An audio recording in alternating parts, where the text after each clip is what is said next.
What if the person you love suddenly tells you your voice doesn't matter, just because there's no ring on their finger? That's the gut punch I never saw coming. For 2.5 years, life with Madison felt steady, almost comforting. We laughed at the same dumb sitcom reruns, ordered too much takeout on Fridays, and debated whether pineapple belonged on pizza. 8 months ago, she moved into my apartment, the place I'd been paying off, furnishing, and calling mine for 3 years. At first, it felt like the next big step in our relationship. She contributed a little, maybe $300 for groceries, but I didn't mind. I figured it was temporary, that eventually we'd balance things out. What mattered was that we were building something together, or so I thought. But sometimes, the biggest cracks don't show up in the walls. They echo in the words someone chooses to throw at you. It started like any other Thursday. Madison came through the door with that effortless energy she always carried, dropping her bag by the couch and kicking off her shoes like she owned the place. I was scrolling through the game schedule on my phone, excited because we had actual weekend plans. Brewery tour, baseball, and a long-awaited dinner at the Italian place she'd been begging to try. But then her voice cut through my thoughts. "I'm going to the beach this weekend with the Sparrows," she announced. Not asked, not suggested, announced. The Sparrows, that's what I call her trio of friends, Amber, Kylie, and Sloane. They're inseparable, always circling around each other, fluttering into my apartment at least 4 or 5 nights a week. They treat my place like it's theirs, leaving empty wine bottles, dirty glasses, and crumbs trailing across the counter. So when Madison dropped that line, I blinked. "Oh, when did you plan this? I mean, we had the brewery, the game, and didn't I make dinner reservations for Saturday?" She barely looked up from rifling through the fridge. "We just decided yesterday. It's not a big deal." "Not a big deal." I laughed under my breath, more hurt than angry. I was just looking forward to it.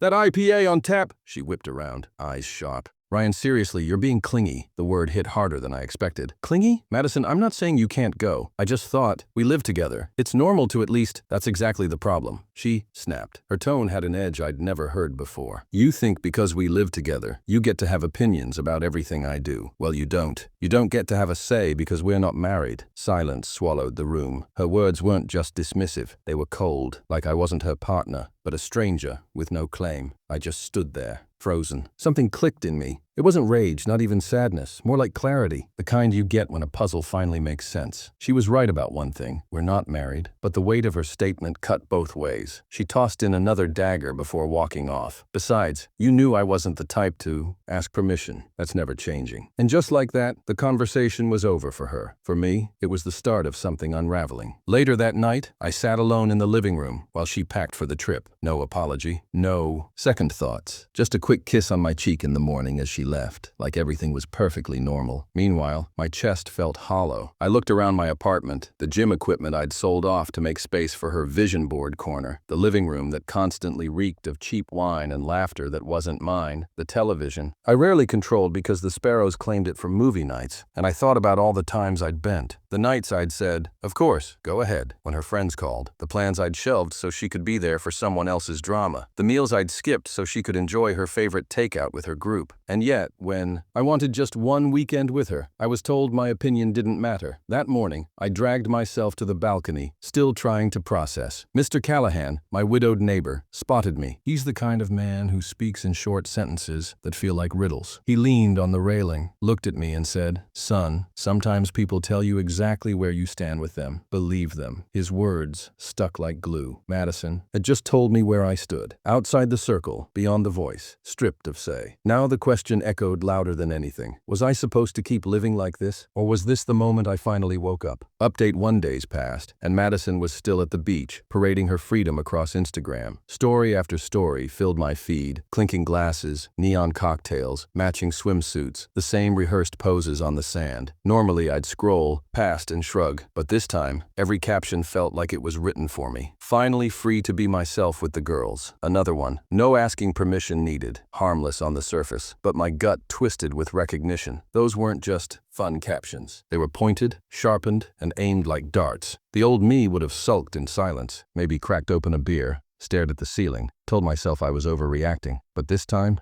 I wasn't going to sit around while my home, my time, my sanity got hijacked. Yesterday I knocked on Mr. Callahan's door. He opened it with his usual no-nonsense expression, mug of black coffee in hand. He's in his 70s, widowed, retired, and blunt in a way that leaves no room for sugarcoating. "Morning, son. You look like you haven't slept. I need your help," I admitted. My voice felt heavier than I expected. I want to take my apartment back. He didn't ask for details, just gave me a slow nod, as if he'd been waiting for this moment longer than I had. About time. And just like that, we started. The mission: reclaim my space. By noon, the apartment looked like a war zone. Madison's fingerprints were everywhere. Half-empty lotions scattered across the bathroom counter. Hair ties tangled in drawer handles. Clothes stuffed into closets she didn't even need. Throw pillows, candles, little trinkets she insisted made the place cozy. They all piled into boxes. Mr. Callahan had a system. He'd hold something up and raise a brow. Hers? I'd nod. Box. It became a rhythm. Steady. Ruthless. Liberating. The deeper we dug, the lighter I felt. Not physically, but inside. Like I'd been walking around for months with a weighted vest strapped to my chest and hadn't noticed until it started coming off. Then we found her sticky notes. Dozens of them. Don't forget wine for the girls. Amber's staying Tuesday. Fresh sheets. Move your weights. Need space for vision board. Mr. Callahan read one out loud and shook his head, almost laughing. "Son, she's been running this place like a captain on a ship. Meanwhile, she's told you you're just a passenger. That's not partnership. That's dictatorship." The words stung, but they were true. By evening, every trace of her influence was gone. Her vision board corner, once a glaring reminder of how I'd surrendered my home gym, was dismantled. The shelves she filled with decorative junk were cleared. Every item that screamed hers was neatly taped up, stacked, and lined against the wall. Then came Friday. For the first time in months, I did something purely for myself. Furniture shopping. I bought new gym equipment, weights, a squat rack, a treadmill, delivery scheduled for tomorrow. My living room, once designed for optimal conversation flow during her wine nights, was rearranged to face my TV. The kitchen table, always buried under her friend's clutter, was spotless and ready for me to actually use. And then, I allowed myself a petty victory. I renamed the Wi-Fi network, Not Your House, Not Your Rules. The password, by Madison. When I showed Mr. Callahan, he almost spit out his coffee. "Subtle as a brick through a window," he chuckled. But sometimes, subtlety doesn't cut it. Now, the apartment feels different. Quieter, cleaner, lighter. Mine again. Madison, meanwhile, has no clue. She sent me texts all day. Memes. Complaints about sand in her shoes. Random little updates like nothing had changed. I responded, polite but brief. She has no idea what's waiting when she walks back in. Reddit's responses still echo in my head. Thousands of strangers weighing in. One comment carved itself into me. "She's been testing your boundaries for 2.5 years, and you've failed every test." It hurt, but I knew they were right. I'd given in to everything. Cancelled my plans for hers. Shared my home with her friends until I was the stranger in my own living room. Bent over backward until my spine nearly snapped. And what did I get? A cold dismissal. "You don't get a say, because we're not married. Not anymore." Now the AITA boxes are stacked by the door, her key resting on top like a period at the end of a sentence. I don't know how she'll react. Maybe she'll be horrified, realizing how far she pushed. Maybe she'll fight to make things right. Or maybe she'll shrug, proving once and for all that I was nothing more than a convenient roommate with benefits. Either way, I'm ready. As so, Mr. Callahan said when he left tonight. "You've leveled the playing field, son. Now we'll see what kind of player she really is. Tomorrow night will give me the answer." Update. The apartment was quiet when Madison walked in around 8 last night. Her skin bronzed from the sun, her smile wide from days spent drinking and laughing with the sparrows. She dropped her bag by the door and started chattering. Immediately, how the weekend was life-changing, how the girls had deep conversations, how she felt recharged. Then her words slowed. Her eyes scanned the room. The couch was no longer angled for wine nights. The TV played a hockey game at full volume, something I hadn't been able to do in months. My weights rested in the corner where her vision board used to stand like a shrine.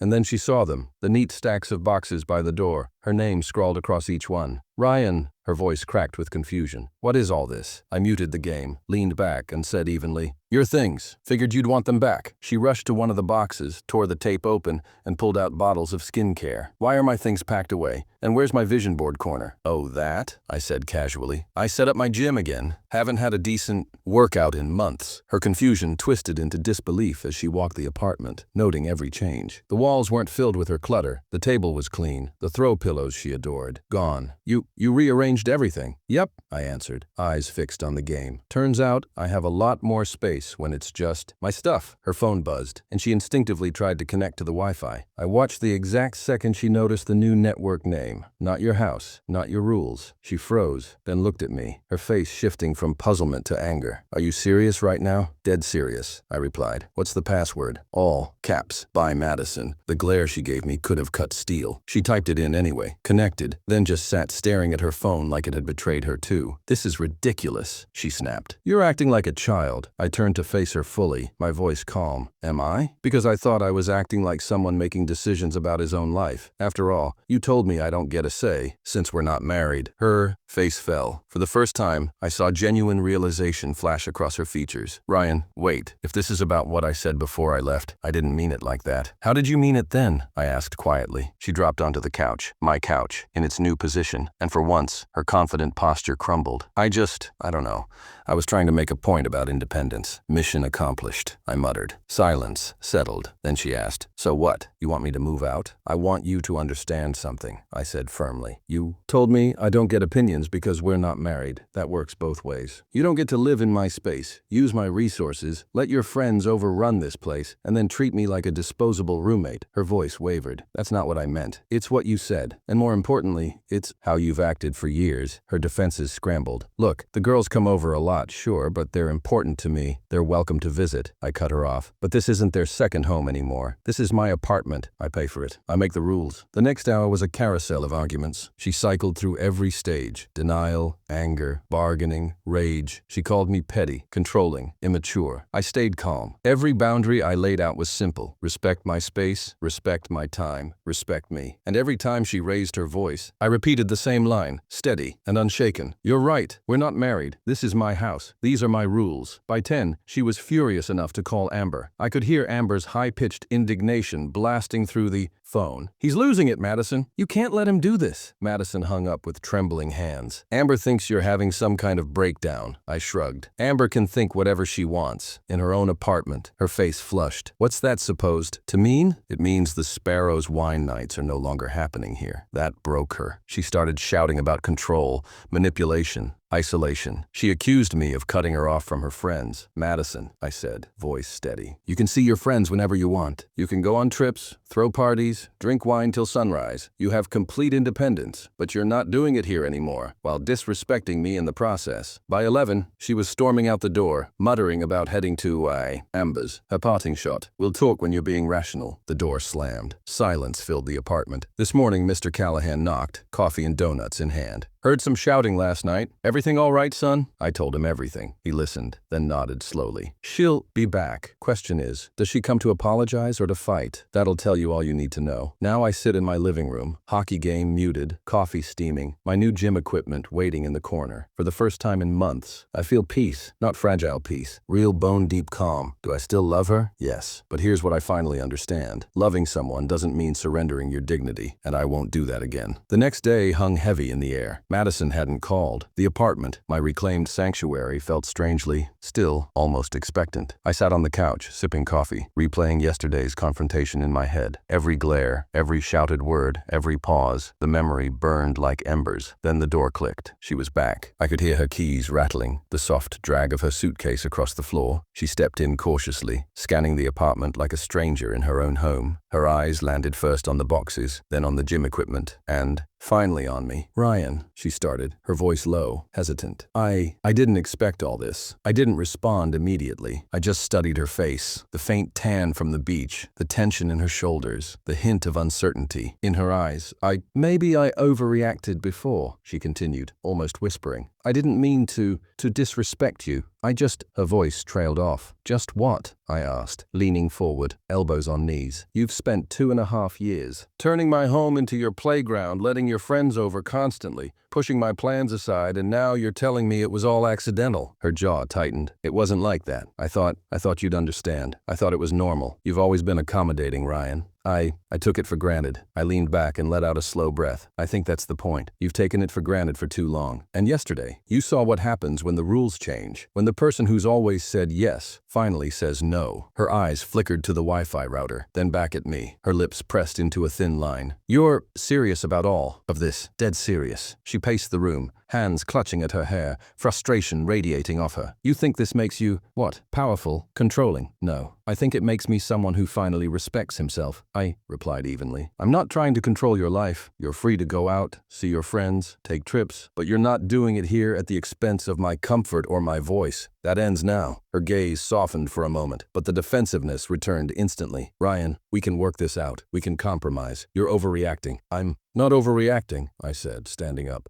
I've spent years adjusting to your schedule, to your friends, to your whims, and what did I get in return? Disrespect, being told I don't have a say because we're not married. That ends tonight. She swallowed hard, eyes darting to the boxes by the door. So, what? You're kicking me out? I'm not kicking you out, I said firmly. You're welcome here, but things are different. The apartment, the rules, they're mine. You can stay or you can leave. The choice is yours. Her lips trembled. You're serious about boundaries, about independence. Yes, about respect. For the first time, I saw doubt flicker across her face. She wasn't just frustrated. She was realizing how far she'd pushed me, how her disregard for my comfort and voice had consequences. Ryan, she began, but faltered. Her usual arsenal of manipulation, anger, tears, negotiation seemed to have no power here. She couldn't intimidate me anymore. I love you, she whispered finally, but you've changed. I see that now, and maybe I've been wrong. I softened, but only slightly. I love you too, but loving someone doesn't mean accepting. Disrespect. Not now, not ever again. This is my life, my space, my rules. She sat down heavily on the couch, my couch, letting her head drop into her hands. The fight had drained her, and the weight of her actions finally hit. I didn't realize how much I've been taking from you, she admitted, voice muffled. I didn't see it until now. Maybe I need, I don't know, to rethink things. You need to, I said quietly, because things aren't going back to the way they were. Not if we stay together. The silence stretched, tense and unbroken, until she finally lifted her head and met my eyes. Vulnerable, honest, afraid. I want to fix this, she said softly. I want to earn back your trust, but I know it won't be easy. I don't want easy, I said. I want respect, consistency, someone who treats me as a partner, not a guest. If you can do that, maybe we can try again. If not, you'll need to leave. She nodded, and for the first time in months I felt a shift, not a resolution. This was far from over, but a recognition of boundaries, of equality, of consequences, finally landing where they should. She glanced around the apartment one last time, seeing the cleared counters, the gym, the empty spaces. It feels different, she said quietly. Yes, I said. It's my space now, but maybe we can make it ours again, if we truly respect each other. She didn't argue, didn't protest, just nodded slowly, absorbing the magnitude of the change, realizing that the dynamic had shifted forever. By 11 p.m., she quietly left for Amber's place, muttering she'd think things over. I didn't follow. I didn't need to. The lesson was already clear. Respect is earned, not assumed. This morning, Mr. Callahan knocked again, coffee and donuts in hand. He smiled knowingly. Looks like the board's cleared, son. The pieces are falling into place. Now let's see how she plays her next move. I stood in my living room, the sun hitting the newly arranged gym equipment, sipping my coffee. Peace, real peace, settled over me. A sense of control, ownership, and self-respect I hadn't felt in years. I love Madison, but more importantly, I love myself. And finally, I understand that love doesn't mean tolerating disrespect. Final update, he wasn't going to post again. He had moved on. But then, a week after he went completely no contact, something happened that perfectly captured the essence of why this breakup was the right choice. He was at his new apartment, making dinner, when there was a knock at his door.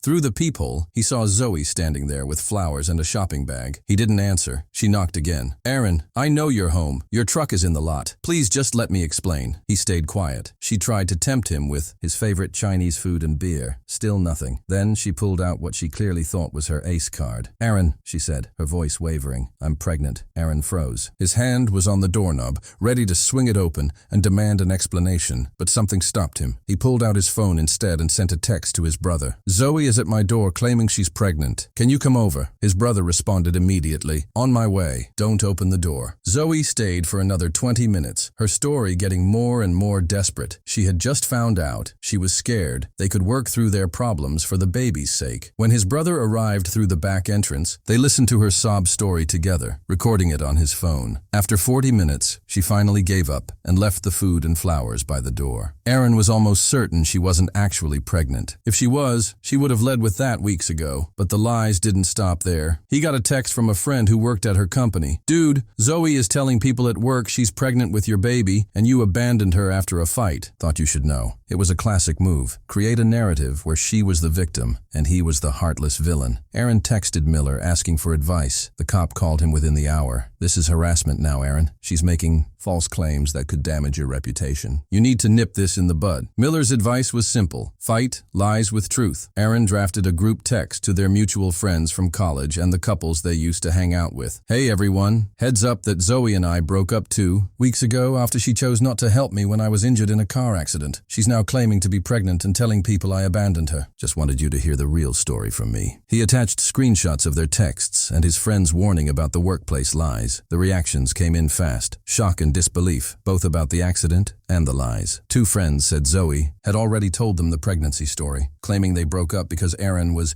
being unreasonable about her having male friends and never mentioning his injury. The lies were already unraveling. The final, definitive piece of the puzzle came from a text message from Samuel. Erin, I heard about the accident. I had no idea. I'm so sorry, man. Also, she's been telling people she's pregnant with your kid. I know for a fact that's not true. We can talk more if you want. Erin didn't ask for details, but he had a pretty good idea what Samuel meant. He changed his number, blocked her on everything, and told his work security about the situation. He felt a profound sense of closure. She would move on, find a new target for her drama. Aaron had dodged a bullet, a massive, life-altering bullet. He's moving on with his life now. He has a good job, good friends, and good family. That's enough for him. Thanks for being here and for letting me share this mess. It's wild how a single moment can pull the curtain back on a whole relationship. Take care of yourselves and never, ever take for granted the people who will actually show up for you when you need them most. Be safe out there, friends.